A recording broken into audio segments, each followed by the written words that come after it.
வணக்கம். மாற்றத்திற்கான ஊடக பணியின் அடையாளமான மக்கள் மேடையில் இன்றைய விவாத பொருள். ரிசர்வ் வங்கி, ரெப்போ, ரிவர்ஸ் ரெப்போ, சிஆர்ஆர் என்றெல்லாம் வார்த்தைகளை கேட்டாலே காத தூரம் ஓடும் சாமானியர்களில் ஒருவன்தான் நான். ஆனால் ஊடகத்தின் வலிமையே எந்த ஒன்றையும் எளிமையாக விளங்க வைக்கும் தன்மைதான். அந்த அடிப்படையில் நாம் புரிந்து கொள்வது, ரெப்போ என்றால் ரிசர்வ் வங்கி பிற வங்கிகளுக்கு தரும் குறுகிய கால கடனுக்கான வட்டி விகிதம்.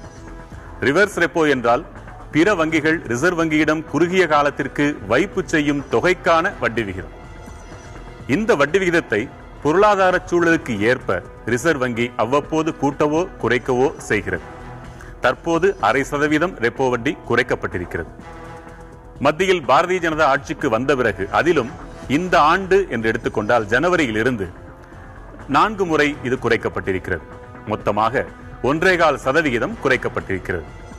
இதன் தொடர்ச்சியாக வங்கிகளும் தங்களிடம் கடன் பெறக்கூடியவர்களுக்கு வட்டியை குறைக்க வேண்டும். ஆனால் பல நேரங்களில் வங்கிகள் அதை செய்வதில்லை. ஒவ்வொரு முறையும் ரிசர்வ் வங்கி வட்டியை குறைக்கும் போதெல்லாம் எளிய மக்களுக்கு தங்கள் வங்கியும் அதே அளவுக்கு தங்கள் வீட்டுக் கடனுக்கான வட்டியை குறைத்து விடாதா, வாகன கடனுக்கான வட்டியை குறைத்து விடாதா, தனிநபர் கடனுக்கான வட்டி குறைந்து விடாதா என்றெல்லாம் ஏக்கத்தோடு பார்த்துக் கொண்டிருக்கின்றன. ஒருவேளை வங்கிகள் தாங்கள் கொடுத்த கடனுக்கு வட்டியை குறைத்து விட்டால், இன்னொரு புறம் தாங்கள் வாங்கிய வைப்பு தொகைக்கு மட்டும் வட்டியை குறைக்காமலா இருக்கும்? இந்தியாவே சிறுக சிறுக குருவி போல சேமிப்பவர்களுக்காக புகழ்பெற்ற நாடு என்பதால் அப்படி அரும்பாடுபட்டு சேர்த்து வங்கியில் வைப்பு தொகையாக வைத்திருப்போர் எண்ணிக்கையும் மிக அதிகம். அதற்கும் வட்டி குறைந்து விடுமோ என்ற அச்சமும் எழுகிறது. அரசின் சேமிப்பு திட்டங்கள் பல இருக்கின்றனவே, அதிலும் முதலீடு செய்திருக்கிறோமே, வங்கியை விட சற்று அதிகமாக அதில் இருப்பது போல் வந்து விடுமோ, அதற்கான வட்டியும் குறைந்து விடுமோ என்றெல்லாம் பல கலவையான கவலைகள். விவாதித்து தெளியலாம். பங்கு பெறுவோர்: பொருளாதார பேராசிரியர் திரு வெங்கடேஷ் ஆத்ரேயா, பொருளாதார ஆலோசகர் திரு பாஸ்கரன் கிருஷ்ணமூர்த்தி, ஓய்வு பெற்ற வங்கி உயரதிகாரி திரு எஸ் கோபாலகிருஷ்ணன். இவர்களோடு திருச்சி அரங்கிலிருந்து ஹரிகிருஷ்ணன் மற்றும் கணேஷ், மதுரை அரங்கிலிருந்து கோவிந்தராஜ் மற்றும் ரஞ்சனி, நெல்லை அரங்கிலிருந்து நாரும்பூநாதன் மற்றும் ராஜேஷ். பங்கு பெறும் அனைவருக்கும் வணக்கம்.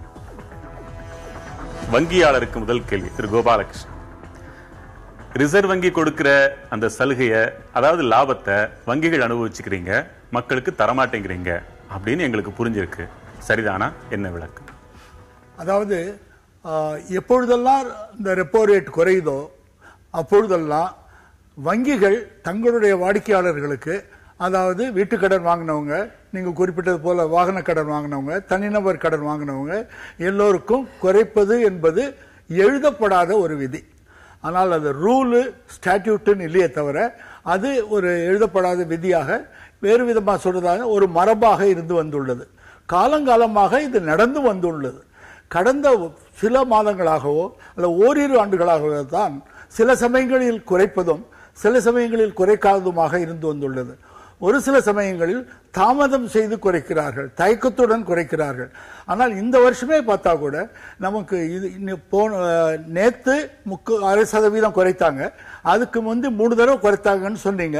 அப்போ 0.25% குறைச்சாங்க. 0.25% குறைத்ததுக்கு அவங்க வங்கி சார்பில் குறைச்சது 0.30 அளவுக்கு தான் குறைச்சிருக்காங்க. ஆனால் இதுக்காக நீங்க சொன்னது போலயே ரகுராம் ராஜன், அதாவது கவர்னர் ரிசர்வ் வங்கியை பலமுறை கடிந்து கொண்டார், தன் கடும் அதிருப்தியை தெரிவித்தார். இன்னும் சொல்லப்போனா, நீங்க ரெசிப்ரோகேட் பண்ணலன்னு, இந்த மேட்சிங்கா நீங்க குறைக்கலன்னு, நான் மீண்டும் அடுத்த தடவை குறைப்பதா இல்லையா என்று யோசிக்க வேண்டும் என்று கூட சொல்லியிருக்கார்.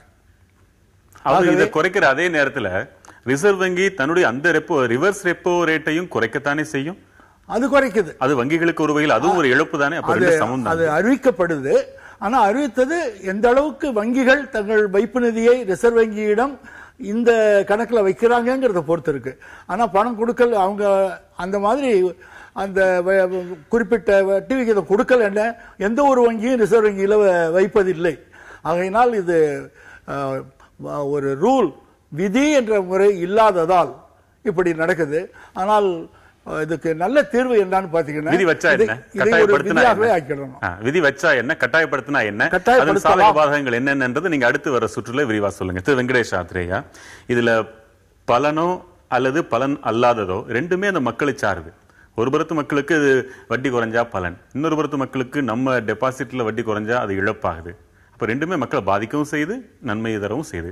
மிகை நாடி மிக்க குழல் அப்படின்னா எதை நீங்க பின்பற்ற சொல்லுங்க? அதாவது வங்கிக்கும் வாடிக்கையாளருக்கும் இருக்கின்ற உறவாக மட்டும் பார்ப்பது பொருத்தமா இருக்காது. அவர் என்ன முன்னுரை சொல்லியிருக்கிறாரு ரிசர்வ் வங்கி கவர்னர், உலக பொருளாதாரம் மந்தமாக இருக்கிறது, வளர்ச்சி விகிதம் மேலும் குறைந்து கொண்டிருக்கிறது, விரைவில் அமெரிக்க வங்கி வட்டி விகிதத்தை உயர்த்த வாய்ப்பு இருக்கிறது.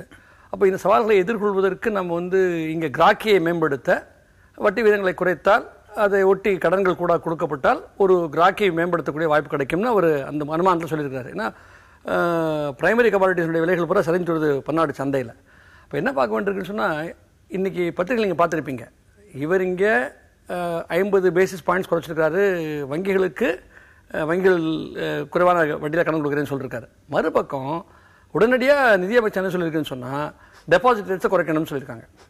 அது மட்டும் இல்லை, இந்த மத்திய அரசுடைய ஸ்மால் சேவிங் ஸ்கீம், சிறு சேமிப்பு திட்டங்கள் இருக்குது பாருங்கள், அதில் வட்டியை குறைப்போம் அப்படின்னு சொல்லியிருக்கிறாங்க. அப்போது பொதுவாக இந்த நாமினல் ரேட் ஆஃப் இன்ட்ரெஸ்ட்னு சொல்லுவோம். இப்போ சொல்லப்படுகின்ற வட்டி விகிதம் என்பது 5% 6%னா நீங்கள் எப்படி புரிந்து கொள்ளணும்? விலைவாசி உயர்வு எவ்வளோ விகிதம், அது ஒப்பிட்டு பார்க்கும்பொழுது உண்மை அளவில் என்ன மாதிரி இழப்போ அல்லது லாபமோ ஏற்படுகிறது என்று பார்த்தீங்கன்னா, அவர் என்ன கணக்கு வைக்கிறான்னு சொன்னால், மத்திய அரசினுடைய பத்திரங்களில் உண்மை வட்டி விகிதம் ஒரு 1.5 2% இருக்கணுங்கிறாரு. அதாவது இப்போ நீங்கள் 5% சொன்னீங்கன்னா, சப்போஸ் இன்ஃப்ளேஷன் 3%னா ஒரு 2% மிஞ்சுது, அந்த கணக்கு அவர் சொல்கிறார்.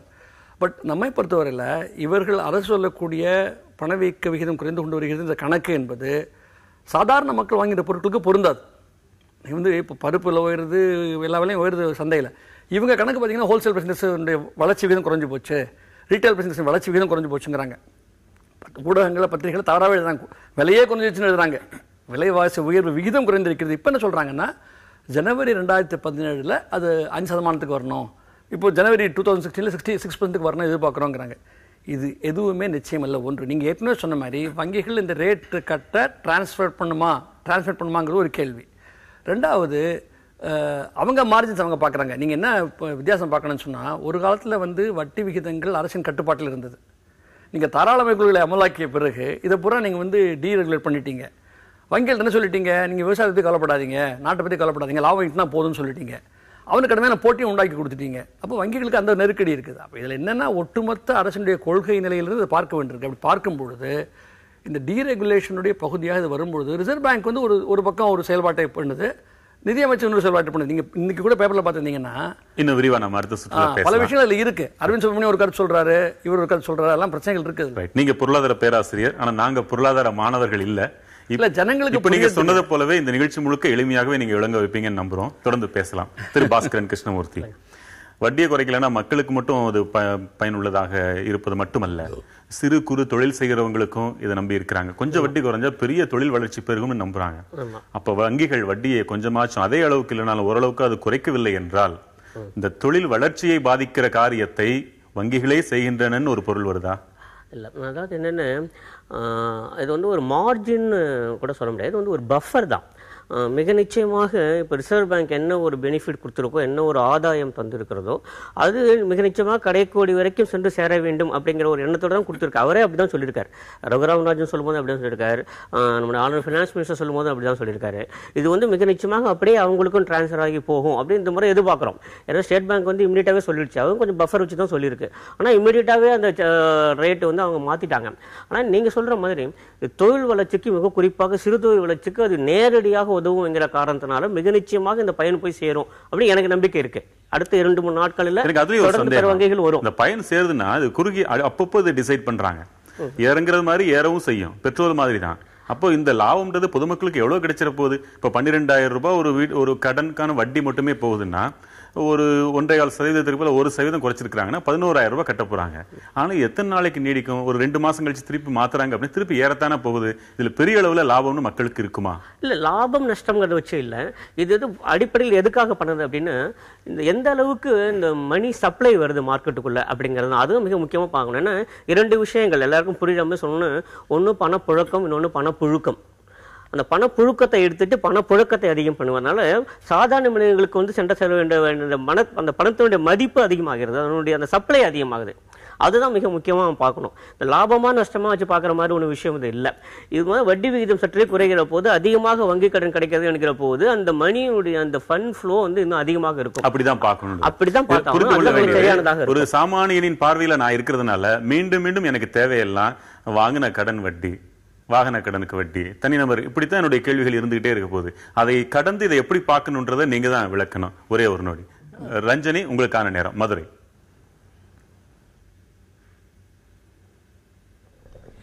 சார், பொருளாதார விஷயங்களை பத்தி பேசியப்போ அடிப்படையான ஒரு விஷயம் நம்ம தேசத்தை பொறுத்த வரைக்கும் என்னன்னா, அரசு என்பது நிதி கொள்கையை வச்சு பார்த்துக்கணும், ஆர்பிஐ வந்து பண கொள்கையை பத்தி பார்த்துக்கணும். இதுதான் பொதுவான வேலை பிரிவினையாக இருக்க முடியும். ஆனா இன்றைக்கு சூழ்நிலை எப்படி இருக்கு அப்படின்னு சொன்னா, ஆர்பிஐனுடைய சுதந்திரம் வந்து பல விதத்தில் முடக்கப்படுகிற போக்கு வந்து இன்றைக்கு இருந்து கொண்டிருக்கிறது. மானிட்டரி பாலிசி கமிட்டி அப்படின்னு கொண்டு வந்தாங்க. அதனால பல விதமான அழுத்தம், அதாவது கார்பரேட்டுகளின் அழுத்தம் காரணமாக அரசு வந்து ஆர்பிஐ இந்த வட்டி வீதத்தை குறைக்க சொல்றாங்க. அப்ப இந்த ரிப்போ ரேட் குறைஞ்சது அப்படின்னா என்ன நடக்கும்னா, சீப் கேபிட்டல், மூலதனம், மலிவான மூலதனம் வரும். அப்ப அந்த மலிவான மூலதனம் வரும்போது யாருக்கு லாபம் அப்படின்னா முதலாளிகளுக்கு தான் லாபம். இப்ப நம்மை போன்ற சாமானியர்களை பத்தி நம்ம பேசுறப்போ, உள்நாட்டுல வந்து இன்னைக்கு சேமிப்பு கம்மியா இருக்கு, இன்னைக்கு வந்து செலவும் கம்மியா இருக்கு. சேமிப்பு பத்தி பாத்தீங்கன்னா 36% இருந்தது, இன்னைக்கு 30% இருக்கு. 5 வருடம் முன்னாடி ஜிடிபியில 8% செலவாக இருந்தது, இன்றைக்கு 4% தான் இருக்கு. அப்ப தனிநபருடைய கைகளில இன்றைக்கு பணம் இல்லை. அப்ப என்னைக்கு வந்து என் கையில செலவு போக கையில காசு இருக்கோ, அந்த மிகை வருமானம் இருந்தாதான் நான் செலவழிப்பேன். அப்ப முதல்ல பேசின பேராசிரியர் சொன்னார்ல, கிராக்கி உருவாக்கணும் அப்படின்னு சொல்லிட்டு, மக்கள் கையில பணப்புழக்கம் இருந்தால் மட்டுமே கிராக்கி உருவாக்கப்படும். அப்ப மக்களுடைய வருமானத்தை உயர்த்தாமல் எந்த விதத்திலையும் இந்த பிரச்சனைக்கு தீர்வு காண முடியாது. இப்ப விலைவாசி என்பது கண்டிப்பா ஏறதான் செய்யும், குறையாது. ஏன்னா மக்கள் மத்தியில பணப்புழக்கம் இருந்து மக்கள் செலவழிக்க துவங்கினால்தான். அப்ப அரசனுடைய திட்டம் எதை நோக்கி போக வேண்டும் அப்படிங்கறத நான் ஒரு விஷயமா வைக்கிறேன் இங்க. அதே போல உற்பத்தியில் ஈடுபடாத ஒரு பணப்புழக்கம் இன்றைக்கு வந்தா கண்டிப்பா வந்து விலைவாசி ஏறதான் செய்யும். அப்ப அரசு சரியான பார்வையில ஒரு நல்ல அரசு என்ன செய்யணும் அப்படின்னு சொன்னா, விவசாயத்திற்கான முதலீட்டை அதிகரிக்கணும், பொதுத்துறையை அதிகரிக்கணும். ஏன்னா இன்னைக்கு 5 கோடி முதலீடு போட்டு ஆரம்பிச்ச எல்ஐசியில இன்றைக்கு ஒரு வருடம் 2014-15 நிதியாண்டுல மட்டும் 1803 கோடி ரூபாய்கள் வந்து அரசுக்கு எல்ஐசி வட்டியாக திருப்ப தந்திருக்கிறது. இப்ப இது போன்ற பொதுத்துறை நிறுவனங்கள் வளர்ச்சிக்கு அரசு வந்து வழிவகுத்தாதான் வந்து இது போன்ற சாமானிய மக்களுடைய வாழ்க்கை வந்து மேம்படும். பேசலாம் ரஞ்சனி. அநேகமா அவங்களும் பொருளாதார பேராசிரியையா தான் இருப்பாங்கன்னு நினைக்கிறேன். இதுல யாருக்கு மாற்று கருத்து இருக்கோ விளக்கலாம். ஒரு இடைவேளைக்கு பிறகு நான் வரேன். ரஞ்சனி அவங்க பேசி முடிச்சோன்னு அதுக்கு எதிர்கருத்து சொல்ல துடிச்ச மாதிரி தெரிஞ்சது. என்ன அது எதிர்கருத்து அப்படிங்கிற முன்னே நீங்க சொன்ன மாதிரி ஒரு மாற்று கருத்து தான். ஏன்னா பொருளாதாரத்தை பொறுத்தவரையில மாற்று கருத்துக்கள் தான் அதிகமாக இடம் இருக்கு. 2 விஷயங்களை இங்க நம்ம பதிவு பண்ணி ஆகணும். ஏன்னா எப்போதெல்லாம் இது மாதிரியான வட்டி விகிதங்கள் குறைக்கப்படுகின்றோம், அப்பெல்லாம் கடன்கள் அதிகமாகுங்கிற போதெல்லாம் எல்லாருக்குமே ஒரு பொதுவான ஒரு எண்ணம் வருதுன்னா இது ஒரு பெரிய தொழிலதிபர்களுக்கு சாதகமாக இருக்கும். அப்படி இல்லை. அடிப்படையில் என்ன நோக்கம், நான் சொல்ற நோக்கம் தான். நோக்கம் என்னன்னா, இந்த ஸ்மால் இண்டஸ்ட்ரீஸ் நடத்துறாங்க இல்லையா, small industries, cottage industries, tiny industries, அவர்களுக்கு கிடைக்கக்கூடிய கடன்கள் அதிகமாக இருக்க வேண்டும். முன்னே சொன்ன மணி சப்ளை அதிகமாகிற போது, வட்டி விகிதம் குறைவாக இருக்கிற போது அவர்களுக்கு சாதகமான ஒரு சூழல் ஏற்படுத்த வேண்டும் என்கிற நோக்கத்தோடு தான் செயல்படுத்தப்படுகிறது. அவங்க சொன்ன மாதிரி நடைமுறையில் என்ன இருக்கு அப்படிங்கிறது 2வது கட்டம். ஆனா முதன்முறையாக நாம் எடுக்க வேண்டியது என்ன அப்படின்னா, சிறு முதலாளிகளுக்கு இது மிகவும் சாதகமாக இருக்குங்கிறதை நம்ம பதிவு பண்ணி ஆகணும். கார்ப்பரேட் ஹவுசஸ் மட்டும்தான் நெருப்பு இல்லாம புகையும் புகையாதுன்ற பழமொழிக்கு ஏற்ப ஏதோ ஒன்று அப்படி இருக்கோ, நீங்க என்ன நினைக்கிறீங்க? இல்லை, அதாவது ஒரு விஷயம் உண்மை, நீங்கள் வந்து அதிகமாக கடன் வாங்குறவங்களுக்கு அதிக பெனிஃபிட், கார்பரேட் அதிகமாக கடன் வாங்க போகிறாங்க. ஸோ நீங்கள் அப்படி பார்த்தீங்கன்னா அப்சல்யூட் அமௌண்ட் ஆஃப் பெனிஃபிட் பார்த்தீங்கன்னா பயன் யாருக்கு கூடுதல் பார்த்தீங்கன்னா பெரிய கடனாளிக்கு தான் இருக்கும். அதிகமாக ரிஸ்க் எடுக்கிறாங்க. ரிஸ்க் எடுக்கிறாங்களா இல்லைங்கிறது அடுத்த கேள்வி. அதை நீங்கள் சொல்கிறீங்க ரிஸ்க்குன்னு. ரிஸ்க் இப்போ விஜய் மல்லையா என்ன பண்ணிட்டாரு, ரிஸ்க் எடுத்தாரா, காசு திரும்பி வந்துச்சா, அதுக்குள்ள நான் போகல, அந்த பிரச்சனைக்குள்ள நான் போகல. என்ன பாயிண்ட்னு சொன்னால், அவங்க ஒரு முக்கியமான விஷயத்தை அவங்க சொல்லியிருக்காங்க. ரஞ்சனி ரொம்ப இம்ப்ரெசிவாக இருந்தது எனக்கு. ஒரு இந்த அளவுக்கு வந்து அவங்க ஆழமாக சொல்லியிருக்காங்கிறது கிராக்கி என்பதை சொல்லியிருக்காங்க. இப்போ என்ன ரகுராம் ராஜனுடைய அசஸ்மெண்ட் என்ன, அசம்ஷன் என்ன, வட்டி விகிதத்தை குறைத்தால் முதலீடுகள் கூடும், வங்கிகள் கடன் வாங்குவாங்க, அந்த பணத்தை வந்து பல்வேறு தொழிலதிபர்கள், பெரியவங்க, சின்னவங்க, நடுத்தரம் எல்லாமே வாங்குவாங்க, முதலீடுகள் கூடும். பிரச்சனை என்னன்னு சொன்னால், அப்படிலாம் முதலீடு கூடாது. சந்தை இருக்குது, கிராக்கி இருக்குது என்பது தான் கூடும். பட் மறுபக்கம் பார்த்தீங்கன்னா பணவீக்கம் குறைகிறது, ஆகவே இந்த வட்டி விகிதத்தை குறைக்கலாம் என்ற முடிவுக்கு வராரு.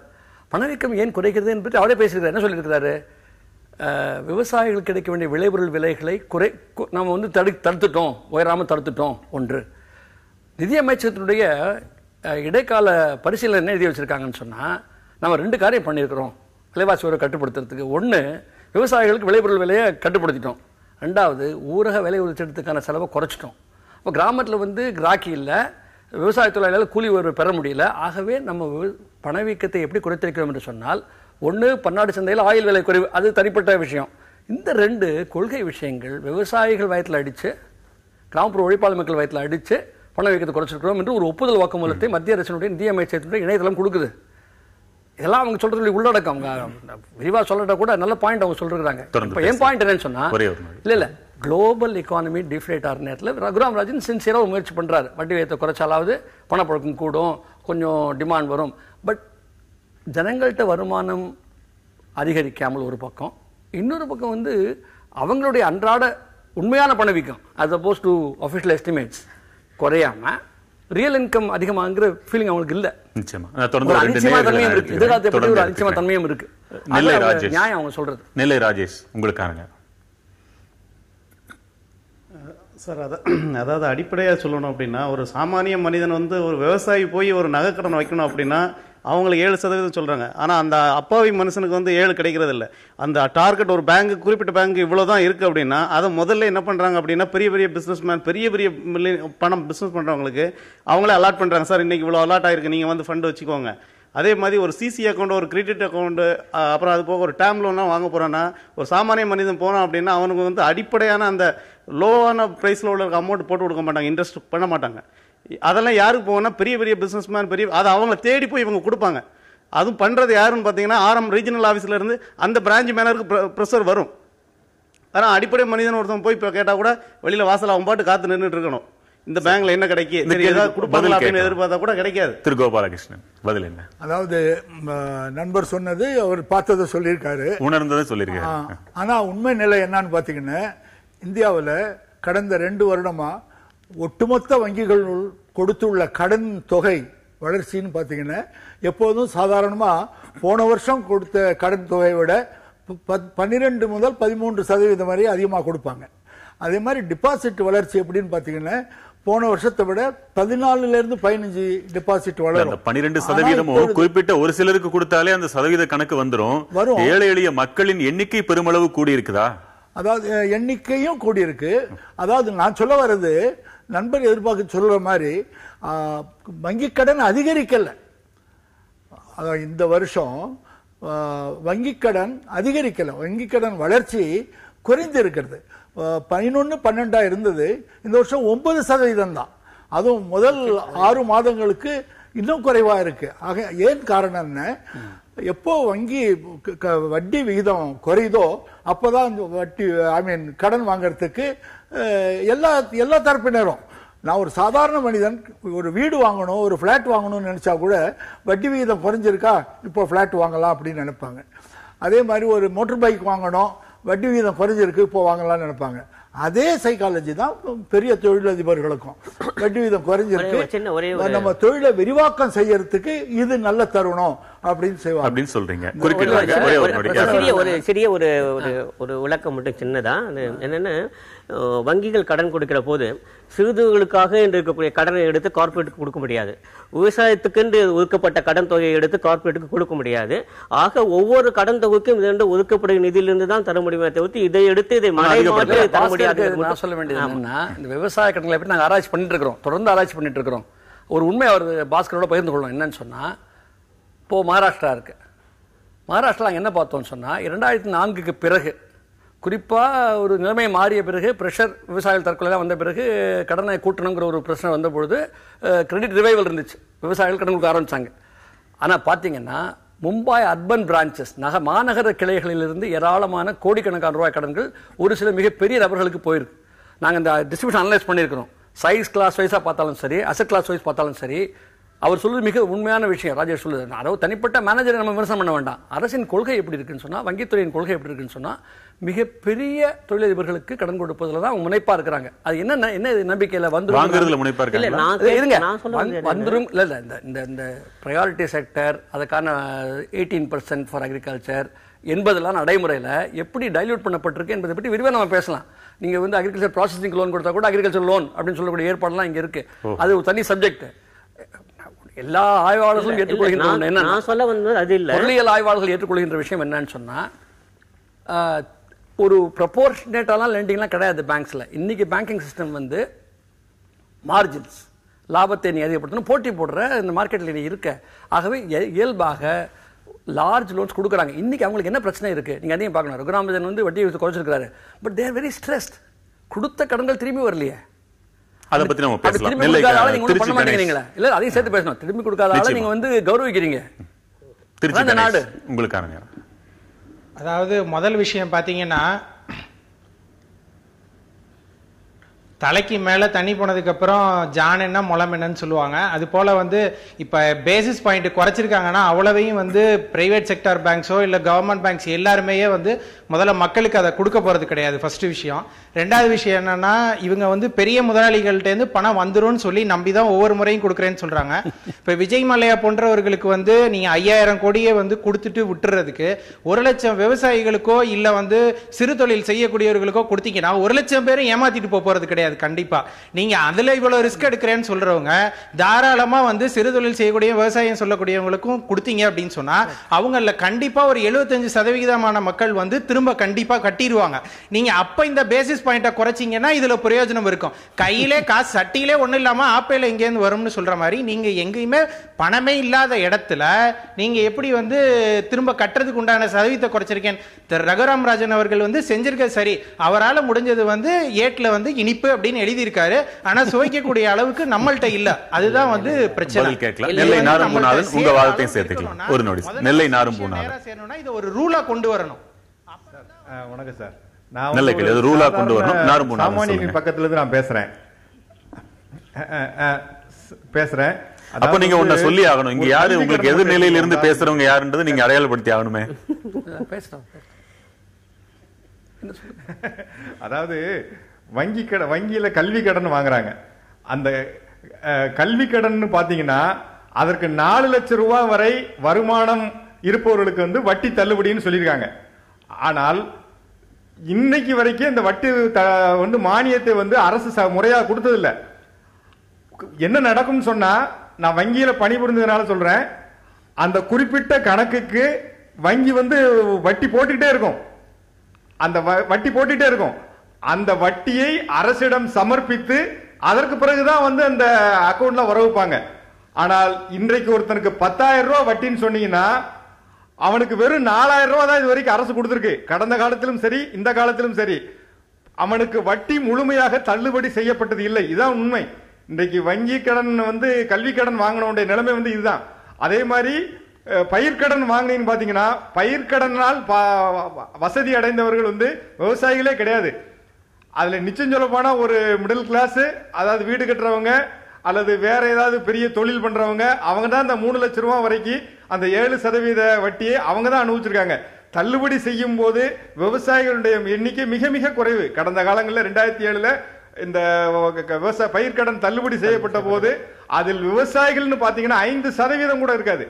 எல்லாம் பாத்தீங்கன்னா தொழில் பண்றவங்க தான். ஆகவே அரசின் கொள்கைகள் வந்து சாமானிய மக்களுக்கு எந்த வகையிலும் பிரயோஜனம் அளிக்கல தான் நான் பாக்குறேன். அந்த வழியில நான் பாக்குறேன். பதில் கேட்கலாம். திரு கோபாலகிருஷ்ணன், நீங்க தொடங்கலாம். ஒரு ரூலாவே ஆக்கிட்டா என்ன, இதை கட்டாயம் குறைச்சே ஆகணும். ரூல் ஆக்க முடியாம என்ன தடுக்குது? அப்படி ஆக்குனா வங்கிகளுக்கு வேற என்ன சிக்கல் வரும்? கட்டாயம் குறைக்கணுங்கிறதுல இதுவரையில் அது மாதிரி ஒரு ரூல் இல்லாம இருந்தது. அதுக்கு ஒரு அவசியமும் இல்லாம இருந்தது. ஏன்னா நான் இப்ப ஏற்கனவே முதல் ரவுண்ட்ல சொன்ன மாதிரி காலங்காலமாக எப்பொழுதெல்லாம் ரெப்போ ரேட் குறைக்கப்பட்டதோ அப்பொழுதெல்லாம் வங்கி தானாக முன்வந்து குறைத்து விட்டார்கள். இப்ப குறைக்காதது கடந்த ஓரிரு ஆண்டுகளாகத்தான் இப்படி நடந்துகிட்டு இருக்கு. அதுவும் இப்போ ரிசர்வ் வங்கி 1.25 குறைச்சிருக்குது, வங்கிகள் 0.33 குறைச்சிருக்குது. மீதி எல்லாம் இப்ப வங்கிகளுக்கு லாபம் தானே, அனுபவிச்சுட்டு தான் வர்றீங்க அப்படித்தானே? வங்கிகள் என்ன சொல்றாங்கன்னா, எங்களுக்கு எந்த அளவுக்கு லாபம் கிடைக்கலையோ அது வரையில் நாங்க 30.30 குறைச்சிருக்கோம். ஏன்னா அவங்க காஸ்ட் ஆஃப் ஃபண்ட்னு சொல்றாங்க. நீங்க பார்த்திருப்பீங்க, State Bank of India chairman அந்த மேடம் என்ன சொல்றாங்கன்னு, நாங்க காஸ்ட் ஆஃப் ஃபண்டை பாக்குறோம், எங்க காஸ்ட் இந்த மாதிரி இருக்குன்னு அவங்க ஒரு கணக்கு போட்டிருக்காங்க. ஆனா இந்த தடவை என்னாச்சுன்னு பாத்தீங்கன்னா, நேத்து 11 மணிக்கு கவர்னர் அறிவித்தார், மத்தியானம் 3 மணிக்கெல்லாம் ஸ்டேட் பேங்க் ஆஃப் இந்தியா வட்டி குறைச்சிடுச்சு 0.25%. ஆந்திரா பேங்க் குறைச்சிடுச்சு. மேலும் ஓரிரு வங்கிகள், தனியார் வங்கிகள் பிரிக்க முடியுதா? நேற்றும் இன்றுமே அரசு வங்கிகள் பரவாயில்ல, தனியார் வங்கிகள் மோசமா இருக்காதுல குறைக்கிறதுல? என்னங்க, அரசு வங்கிகள் தனியார் வங்கிகள் இந்த ரெண்டு இல்ல ரிசர்வ் வங்கி சொல் பேச்சை கேட்கிறது அதிகமா அப்படி பார்க்க முடியல இந்த விஷயத்துல.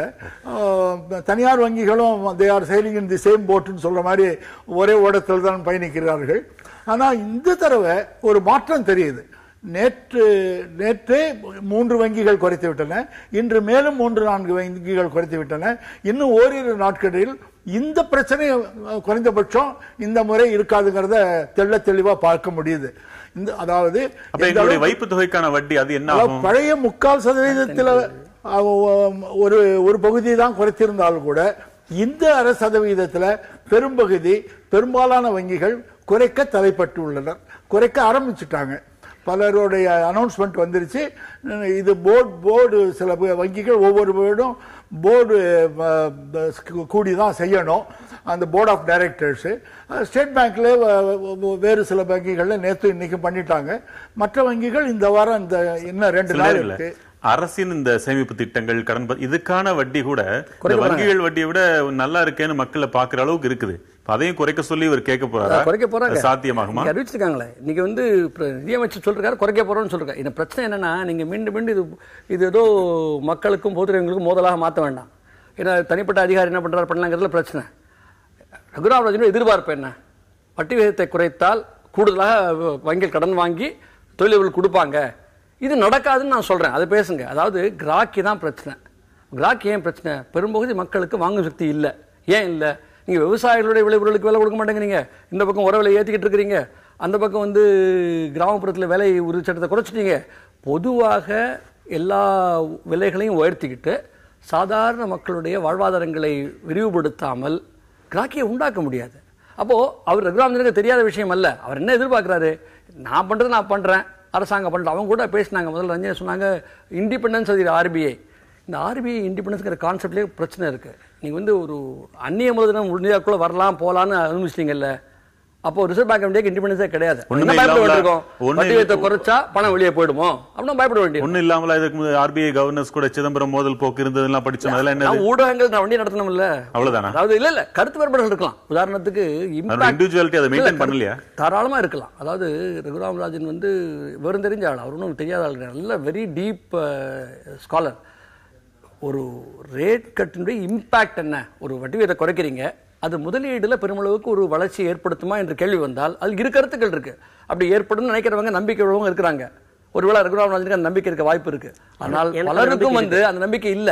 ரேட் கட்ட ரேட்டை குறைச்சா மட்டும் இன்வெஸ்ட்மெண்ட் கூடிடாது, டிமாண்ட் இருக்குன மார்க்கெட்ல அப்படின்னா பர்ச்சேசிங் பவர் இன்க்ரீஸ் ஆகணும், அப்படின்னா இந்த அசெட்ஸ் டிஸ்ட்ரிபியூஷன் மாறணும், மக்களிடையே வாங்கும் சக்தி பெருக வேண்டும். இல்ல நான் நீங்க என்ன பண்ணணும், நீங்க சொன்னீங்க இல்லையா, வீடு கட்டுறவங்க, 4 வீலர் வாங்குறவங்க. இப்பதான் 2011 சோஷியோ எக்கனாமிக் காஸ்ட் சென்சஸ் வந்திருக்கு. அதை கொஞ்சம் படிங்களேன். அது என்ன சொல்லுது? கிராமப்புறங்களில் 90% குடும்பங்களுக்கு மாத வருமானம் 10,000 ரூபாய் தாண்டலன்னு சொல்லுது. அதனால நம்ம வாழ்ந்துட்டு இருக்கிறோம். அப்போ இவங்களுக்கு இந்த 6.7.25 6.75 என்ன, 6.5 என்ன, 6.7 என்ன, லார்ஜர் மேக்ரோ பிக்சர் ஒன்று இருக்கு. அவரால் முடிஞ்ச அவர் பண்ணியிருக்கிறாரு. நீங்க அதை பரிசீலிக்க இருந்தாலும் இவங்க வாங்கினவங்க மைக்ரோவா இருந்தா கூட இதுவும் பல லட்சம் பேர் வருவாங்க. இவர்களும் இந்திய நாட்டு மக்கள் தான். இவர்களுக்காக நாம் பேசத்தானே வேணும். மதுரை கோவிந்தராஜ், உங்களுக்கான நேரம். சார், எனக்கு ஒரு 2 கேள்வி தான் கேட்டுருங்க. ஒன்று என்னன்னா, இன்னைக்கு விவசாயத்துக்கு தரப்படுகின்ற கடன் 7% 9% கூட்டப்பட்டுள்ளதாக பத்திரிகையில் படித்தேன். அதே மாதிரி வந்து ஒழுங்காக வட்டி கட்டினோம்னா ஒரு 3% மானியம் தரப்படுகின்றது என்பது இப்போது வந்து 2% குறைக்கப்பட்டுள்ளதாகவும் தெரியுது. ஒரு பக்கம் வந்து வட்டியை குறைக்கிறேன்னு சொல்கிறவங்க விவசாயிகளுக்கான கடன் வட்டிகளை கூட்டியிருக்கதா மத்திய அரசாங்கம் கூட்டியிருக்கதாகவும் பத்திரிகையில் படித்தேன். அது ஏன்றது தெரியல. இது ஒரு கேள்வி. அதே மாதிரி வந்து சாதாரணமாக மெர்சிடஸ் காரோ இல்லாட்டினா வந்து உயர் ரக கார்கள் வாங்குறதுக்கு 5% 6% தருகின்ற வங்கிகளோட கடன் நீங்கள் வந்து பார்த்தீங்கன்னா இன்றைக்கி வந்து டிராக்டர் வாங்குறதுக்கு 14% 15% ஆகுது அப்படின்னு சொல்கிறாங்க. அப்படின்றப்ப இன்றைக்கி வந்து ஒரு பக்கம் வந்து விவசாயத்துக்கான கடன்கள் அதிகரிக்குது, மறுபக்கத்தில் வந்து இந்த இது வந்து குறையுதுன்னு சொல்கிறாங்க. இது ஒரு கேள்வி. மறுபக்கத்தில் வந்து என்னென்னா நான் என்னோட கேள்வி வந்து என்னென்னா பாஸ்கரன் கிருஷ்ணமூர்த்தி சாருக்கு இது வந்து தொழில்துறைக்கு மிகப்பெரிய அளவில் உதவும்னாரு. என்னோட கேள்வி என்னன்னா பொதுவாக வந்து இன்னைக்கு வந்து வெளிநாட்டில் இருக்கிற தொழில் மந்தம் இருக்குது, வெளிநாட்டில் வந்து பெரிய அளவில் வந்து ரிசெஷன் இருக்குது, இப்போ பொருளாதார மந்தம் இருக்குது, உள்நாட்டிலையுமே வந்து வாங்கும் சக்தி இல்லாதப்ப கிராக்கியே இல்லாதப்ப இது வந்து எப்படி வந்து தொழில்துறைக்கு உதவுன்றது தெரியல. என்னோட குற்றச்சாட்டு என்பது இன்னைக்கு வந்து இதனால வந்து மூலதனம் சீப்பா இருக்கிறதுனால கார்பரேட்டுக்கு தான் உதவுன்றதுக்காண்டி தான் இந்த மாதிரி நடவடிக்கைகள் எடுக்கிறாங்கன்றது என்னோட குற்றச்சாட்டு. வங்கிகள் அடுக்கி இருக்கிறீங்க, ஒவ்வொன்றுக்கா பதில் கேட்கலாம். முழுக்க முழுக்க வந்து கார்பரேட் தான். நேரம் குறைவா இருக்கு. நேரம் குறைவா இருக்குன்னு சொன்னேன். இப்போ 2 விஷயம் சொல்லிடுறேன். முதல்ல எடுத்த உடனே இந்த மாதிரி காருக்கு வந்து ரொம்ப வட்டி குறைவா கொடுத்துருக்காங்க, பயிருக்கு அதிகமா இருக்காங்க. இதெல்லாம் மிக நிச்சயமாக கண்டிக்கப்பட வேண்டியதுதான். இப்ப ஐயா சொன்னாலும் சரி, நான் சொன்னாலும் ஏதாவது சொன்னேன், சில விஷயங்கள் நம்மளால ஏற்றுக்கொள்ளவே முடியாது. பொருளாதாரத்தில் பல விஷயங்கள் எப்படி இருக்கு, ஏற்றுக்கொள்ள முடியாத ஒரு விஷயம் தான். அது ஐயாவோட இருக்கக்கூடிய அதே ஒரு கரிசனம், அதே ஒரு கன்சர்ன் எனக்கும் இருக்கு. அது ஒன்று. அப்புறம் இரண்டாவது வந்து இந்த தொழில் முதலீடு, நான் மீண்டும் சொல்லிட்டே இருக்கேன், மிக நிச்சயமாக சிறு முதலீட்டாளர்களுக்கும் இது பயன் இருக்கும். அந்த சேர்த்துக்குங்க, இவங்களுக்கு மட்டுமே சொல்ல வரல, சிறு முதலீட்டாளர்களுக்கும் இதில் மிக நிச்சயமாக பயன் இருக்கும். அது பயன் வேணுங்கிறதுக்காக தான் இது பண்ணியிருக்கமே தவிர்த்து இம்ப்ளிமெண்டேஷன் பாட்டு வரும்போது நிறைய ஐயா சொல்ற மாதிரி நிறைய கோளாறுகள் குளறுபடிகள்லாம் இருக்கு. ஆனால் நோக்கம் என்ன அப்படின்னு this is the right step in the right direction. சரியான திசை நோக்கி வைக்கப்பட்டிருக்கு, ஒரு சரியான முதல் படி அப்படின்னு எனக்கு தோணுது. ஆனால் இது என்னன்னு அது கொஞ்சம் மாறுதல் வந்துதான் ஆக வேண்டும். ஏன்னா கார்பரேட் முதலாளிகள் மிகப்பெரிய அளவில் பணத்தை அள்ளி கொண்டு போயிறாருங்களா, அந்த குற்றச்சாட்டெல்லாம் நான் இல்லைன்னு சொல்றதுக்கு தயாரா இல்லை. அது இல்ல, அது என்னோட வேலை இல்ல. ஆனா சிறு முதலீட்டாளர்களுக்கும் இதனால பயன் வரும் நான் எதிர்பார்க்கிறேன், நம்பிக்கை இருக்கு. திரு கோபாலகிருஷ்ணன், எப்ப பார்த்தாலும் 2-3 பேர்ல அம்பானி, அதானி, மல்லையா, மெர்சிடிஸ் பென்ஸ், விவசாயிகள், இந்த ஒப்பீட்டிலேயே வங்கியாளர்களையும் அரசையும் ஓங்கி அடிக்கிறாங்களே, பதில் என்ன? அதாவது விவசாயத்தை பொறுத்தவரையிலும் விவசாயிகளுக்கு கார்பரேட் அந்த பிரையாரிட்டி செக்டார்னு உறுதிப்படுத்தி 1969 இருந்து வங்கிகள் தேசிய உடைமையாக்கப்பட்ட அந்த காலத்திலிருந்து பெருமளவில் கொடுத்து நம்ம ஒரு கிரீன் ரெவல்யூஷன் சொல்லக்கூடிய பசுமை புரட்சி ஏற்பட்டதே கூட அதுக்கு வங்கிகளுக்கு ஒரு பங்கு உண்டுன்றது எல்லாரும் உலகமே ஏற்றுக்கொண்ட ஒரு விஷயம். பயிர்கடன்ல இருந்து பெருங்கடன் அதே உலகம் தான் இப்ப கேள்வியும் கேக்குது. இந்த கேள்வியும் அதே உலகம் தான் கேக்குது. கரெக்ட். ஆனா அதே இந்த விஷயம் என்னன்னு கேட்டீங்கன்னா, இதுக்குன்னு தனியா 40% கொடுக்கணுங்கும் போது இதுக்கும் கார்பரேட்டுக்கும் ஒரு கான்ஃபிளிக்டே கிடையாது. அவங்க ஜூரிஸ்டிக்ஷன் வேற, இவங்க ஜூரிஸ்டிக்ஷன் வேற. இவங்களுக்குன்னு 100 ரூபா டெபாசிட் வாங்கினா அதுல 40 ரூபா அந்த எஸ்எல்ஆர் கட்டின பிறகு, சிஆர்ஆர் கட்டின பிறகு பாக்கி உள்ள ஒரு தொகையில 40% விவசாயத்துக்கு கொடுத்து, விவசாயத்துக்கும் சிறு தொழிலுக்கும் கொடுக்கணும் 40%. அது விவசாயத்துக்கு மட்டும் போய் சேர்றதுக்காக ஒரு 16% ஒதுக்கி இருக்காங்க. ஒதுக்கினாலும் இந்த வட்டி விகிதத்துல அங்க பார்க்கும் போதே ஒரு வட்டி விகிதம் 2 விஷயம். நண்பர் 2 விஷயத்தை சொல்றாரு. ஒண்ணு வந்து இந்த 1% குறைத்தது லாபம் பயக்குமாங்கிறது ஒண்ணு. இன்னொன்னு பல வருடங்களாக வேண்டுமென்றே 7% குறைத்து கொடுத்த கடன் அது ரத்து செய்யக்கூடாதுங்கிறது எல்லோருடைய கருத்து தான். அது என்னுடைய கருத்து கூட அதுதான். அந்த 7% 9% ஆக்கக்கூடாது. இன்னமும் என்னோட நம்பிக்கை என்னன்னா அது ஆக்கப்பட மாட்டாதுன்னு தான் நினைக்கிறேன். ஏன்னா இப்போதைக்கு 7% இன்று வரை 7% தான் இருந்து வருகிறது. ஒண்ணு. ரெண்டாவது, ஒரே ஒரு விஷயத்தை நான் சொல்ல விரும்புறேன். இந்த வட்டி குறைப்பை நம்ம வந்து ஒரு அலட்சியப்படுத்துறதுக்கே இல்லை. அதோட முக்கியத்துவத்தை குறைத்து மதிப்பிட முடியாது. அது கார்பரேட்டுக்குன்னு சொல்ல முடியாது. ஏன்னு கேட்டு கார்பரேட்டுக்கும் இருக்கலாம். ஆனா ஒரு சின்ன உதாரணம் சொல்றேன். இந்த வட்டி குறைப்பினால எத்தனையோ நடுத்தர மக்கள் ஒரு வீடு வாங்கலாம். ஒரு வீடு எத்தனையோ ஆயிரக்கணக்கான பிளாட்டுகள் விற்காமல் இருக்கின்றன. இது எல்லாருக்கும் தெரியும். அவர் கவர்னர் என்ன சொல்றாங்க, ரகுராம் ராஜன், அயல் நாட்டில் சைனா உள்பட, சைனா, அமெரிக்கா, ஐரோப்பா 3 பிரதேசங்களிலும் மந்த நிலை நிலவுது. அதனால அவங்க நம்ம பொருள்களை வாங்கறதுக்கான வழி இல்லை. ஆனால் நம்ம தேவைகளை உள்நாட்டிலேயே பெருக்க வேண்டும். அதுக்கு ஒரு வழிதான் இந்த வீட்டுக்கடன் கொடுப்பதும் வாகன கடன் கொடுப்பது கூட. வீட்டுக்கடன், ஒரு வீடு விற்குன்னா அதுல 127 விதமான வியாபாரம் ஆகுது. அது பெயிண்டிங்ல இருந்து, தச்சர்ல இருந்து, கார்பெண்டர்ல இருந்து, கல்லு, மண்ணு, செங்கல், சிமெண்ட் இருக்கு. அதனால இது ஒரு உற்பத்தி, அதாவது தேவையை அதிகரிப்பதற்கு இது உதவுங்கிறது ஒரு. ஹரிகிருஷ்ணன், திருச்சி, உங்களுக்கான நேரம் விரைவா. வணக்கம் சார். அதாவது இதுல small scale and large scale இண்டஸ்ட்ரீஸ்க்கான ஒரு டிஃபரன்சியேஷன் வச்சிடணும் சார். பாலிசி பிரிச்சு கொடுத்துடணும். இவங்களுக்கு இவ்வளவு வட்டி வீதம் குறையும், அவங்களுக்கு இவ்வளவு குறையும்ட்டு. அதே மாதிரி எம்ப்ளாய்மெண்ட்டே இப்ப இல்லாத நேரத்தில் ஐடில இருந்து வருஷத்துக்கு 1 லட்சம் 2 லட்சம் பேர் வெளியே வந்துட்டு இருக்காங்க. எம்ப்ளாய்மெண்ட்டே இல்ல. அவங்க எம்ப்ளாய்மெண்ட் பண்ணாம இன்னைக்கு இன்ட்ரெஸ்ட் ரேட் குறைச்சா எப்படி சார்? அவங்க சேலரியே இல்ல, அப்புறம் எப்படி சேவிங்ஸ் போறாங்க, எப்படி இன்ட்ரெஸ்ட் ரேட் குறைச்சா எந்த லாபமே கிடையாது அவங்களுக்கு. இது தங்கம் மற்றும் லேண்ட்ல இன்வெஸ்ட்மெண்ட் அதிகமா எனக்கு தெரிஞ்சுக்கணும் சார். இதனால சரிங்க, இதோட என்னுடைய கேள்வியை சேர்த்துக்கிறேன். இந்திய பொருளாதாரத்துக்கு புத்துணர்ச்சி அளிக்கவும் வங்கி வட்டி விகிதத்தை குறைக்க வேண்டும் என்று தொழில்துறையினரும் மத்திய அரசும் ரிசர்வ் வங்கியை வலியுறுத்தி வந்ததன் விளைவுதான் இதுன்னு படிக்கிறோம். அது நடக்காதுன்னு நீங்க சொல்றீங்க, அப்படியா? இல்ல இல்ல, ரகுராம் ராஜனை பொறுத்தவரை இவங்க கொடுத்த பிரஷர்ல பண்ணினார் நான் நினைக்கல. அது வேற விஷயம். That is not the issue. மீண்டும் மீண்டும் நான் சொல்ல விரும்புறது, இப்போ விவசாய கடன்களை பத்தி பேசுறோம். 40% முன்னுரிமை கடன் சொல்றாங்க, ப்ரையாரிட்டி செக்டர். அதில் 18% விவசாயம்னு சொல்றாங்க.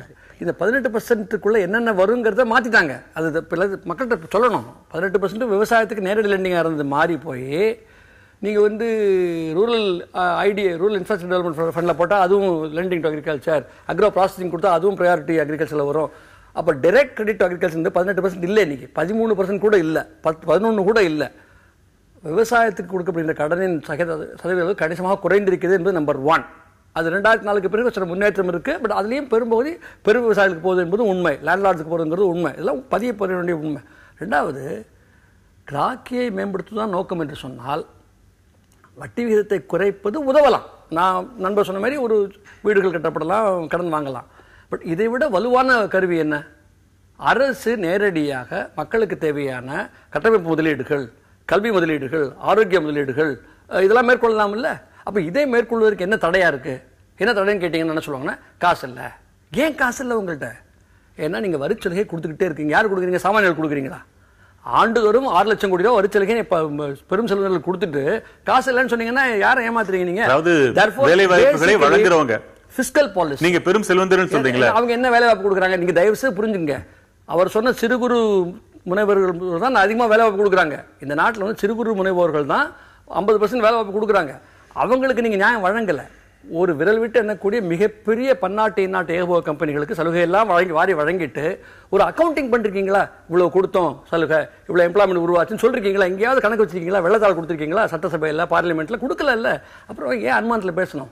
தெளிவா நான் உங்களுக்கு சொல்றேன். எக்கானமிஸ்ட் நான் படிச்ச வரைக்கும் புள்ளிவர்களுக்கு சொல்றேன். பாதி விவசாயிகள் நிறுவன கடனே பெறுவதில்லை இந்த நாட்டில். 2012 டேட்டா. அப்படி பெறுகின்ற நான் ஒரு 6 கிராமங்கள் ஆய்வு பண்ணேன் திருச்சி மாவட்டத்தில் 1979, 2004, 25 இயர்ஸ் அப்பார்ட். 79 எல்லாருக்கும் அவர் சொன்ன மாதிரி பொதுத்துறை வங்கிகள் கடன் கொடுத்துட்டு இருந்தாங்க. 2004 கணிசமான விவசாயிகள் வங்கி கடன் கிடைக்க முடியாமல், பெற இயலாமல் வெளியில அதிகமான வட்டிக்கு கடன் வாங்கிட்டு இருந்தாங்க. இதுதான் யதார்த்தம். இந்த வரியில மட்டும் அவர் மாறுபடுறாரு. என்னன்னு சுருக்கமா சொல்லுங்க. இல்ல ஒண்ணு இல்ல, அதாவது ஐயா சொன்னது விவசாயிகள் வெளியே கடன் வாங்குறாங்கன்னு டவுட்டே கிடையாது. 2 இதுதான் இருக்கு. விவசாயத்துக்காக வாங்குவது, பிற காரணங்களுக்காக வாங்குவது. பிறக்காரங்களுக்காக கடன் எனக்கு நான் பார்த்த வரைக்கும் அந்த ஆய்வுகள் அப்படி தெரிஞ்சு எனக்கு அது பிற காரணங்களா விவசாயிகள் வாங்குற கடன் தான். எல்லாருமே விவசாயத்துக்காக கடன் வாங்கி மாற்று செலவு பண்ணக்கூடிய ஆட்களும் இருப்பாங்க. அதான் யாரும் நடைமுறையில பல கோளாறுகள் இருக்கும். இதுவா இருக்கட்டும், எம்என் ரேகாவா இருக்கட்டும், பல கோளாறுகள் களத்துல இருக்கும். பட் கொள்கை என்ன? அவர் இன்னொரு விஷயத்துல நோக்கத்தை மட்டும் பாருங்கன்னு சொல்றாரு. அதே ஆட்சிக்கு அப்ளை பண்ணீங்கன்னா பெரும்போது விவசாயிகளை பொறுத்தவரையில் இன்றைக்கு நிறுவன கடன் கிடைப்பதில்லை. சராசரி வட்டி விகிதம் கொடுக்கறது உங்களுக்கு மலைப்பா இருக்கும். ஒரு மாத்துக்கு 100க்கு 10 ரூபா வட்டின்னு சொல்லுவாங்க அந்த காலத்துல. நான் கேள்விப்படாத வட்டியை மாறிடுச்சு 79, 80. அவர் சொன்ன மாதிரி வங்கிகள் விரிவாக்கப்பட்ட பொழுது, பசுமை புரட்சிக்கு பொதுத்துறை வங்கிகள் பெரும்பாலும் உதவி செய்த பொழுது அதெல்லாம் மாறிடுச்சு. 91க்கு பிறகு அது பூரா கைவிடப்பட்டிருக்கிறது. இந்த மாற்றத்தை பதிவு செய்யணும். 91க்கு பிறகு பின்பற்றப்படுகின்ற கொள்கைகள் விவசாயிகளை வஞ்சித்திருக்கிறது, கிராமப்புற நகர்ப்புற உழைப்பாளி மக்களை வஞ்சித்திருக்கிறது. ஒரு விரல் விட்டு எண்ணக்கூடிய இந்நாட்டு பெரும் கம்பெனிகளுக்கு சாதகமாக இருந்திருக்கிறது. ஒரு வகையில வங்கிகளும் ஒரு வியாபார நிறுவனங்கள் மாதிரிதான். பொதுத்துறை வங்கிகள் சில எப்படி செயல்படுது, சேவை நோக்கத்தோடு செயல்படுகிற பிற நிறுவனங்கள் வியாபாரமா தான், வியாபாரிகள் தான் அவங்க நலனும் பார்க்கப்படத்தான் வேண்டும். அவங்களுக்கும் வேணும், மக்களுக்கு வேணும். இனிமேல் வங்கிகள் என்ன செய்தால் சரியாக இருக்கும்னு சில நொடிகள் சொல்லுங்க. வங்கிகள் மீண்டும் முன்பு சில ஆண்டுகளுக்கு முன்பு செய்தது போல் சிறு தொழிலுக்கு ஊக்கமளிக்க வேண்டும். ஏன்னா சிறு தொழில்கள் நண்பர் சொன்னது போல நிச்சயமாக இதுல ஒன்றும் மாற்று கருத்தே கிடையாது. நீங்க 1 கோடி ரூபாய் நீங்க ஒரு கார்பரேட் கொடுத்தா ஒரு ஆள் ரெக்ரூட்மெண்ட் பண்ணுவாங்க. நீங்க 10 லட்சம் ரூபாய் ஒரு 2 சிறு தொழில்கள் கொடுத்தீங்கன்னா 10 பேருக்கு வேலை கிடைக்கும். இது உண்மை, அதுல ஒன்றும் சந்தேகமே கிடையாது. அதே போல விவசாயமும் இன்று கூட விவசாயம் இவ்வளவு நசிந்த பிறகும் விவசாயத்தை பற்றி இவ்வளவு நஷ்டப்பட்ட போதிலும் கூட 52% மக்களுக்கு விவசாயம் தான் வேலை கொடுக்கிறது. இந்தியாவில் இன்னும் 52% விவசாயம். அதுக்கு அடுத்தாற்போல் அதிகபட்சமாக கொடுப்பது சிறு தொழில்கள். அதற்கு பிறகுதான் இந்த பெரிய தொழில்கள் வேலை வாய்ப்பை பொறுத்தவரையில் பெரிய தொழில்களால் வேலை வாய்ப்பு. ஐயா நிறைய சொன்னாங்க. ஆனால் இப்போது சொல்றேன், இந்தியாவை பொறுத்த வரைக்கும் சிறு தொழில் வளர்ச்சியிலே மிகப்பெரிய அளவில் கணிசமான பங்கு வகித்தது பொதுத்துறை வங்கிகள் தான். அதுல ஒன்றும் டவுட்டே வேண்டாம். அதை பதிவு பண்ணுங்க. பொதுத்துறை வங்கிகளுடைய பங்களிப்பின் காரணமாக மிக கணிசமாக தொழில்துறை வளர்ச்சி அடைந்திருக்கிறது. சிறு தொழில் துறை இன்று தடுக்கப்பட்டிருக்கிறாங்க அந்த பணியிலிருந்து. பங்கெடுத்த மகிழ்ச்சி. நான் கற்றுக்கொள்ள வேண்டிய அதிகம் என்று உணர்த்தி 9 பேருக்கும் நன்றி. ஆழமான விவாதத்தை சாத்தியப்படுத்தியமைக்கும் நன்றி. மற்றும் ஒரு முக்கிய தலைப்பில் மீண்டும் சந்திக்கலாம். வணக்கம்.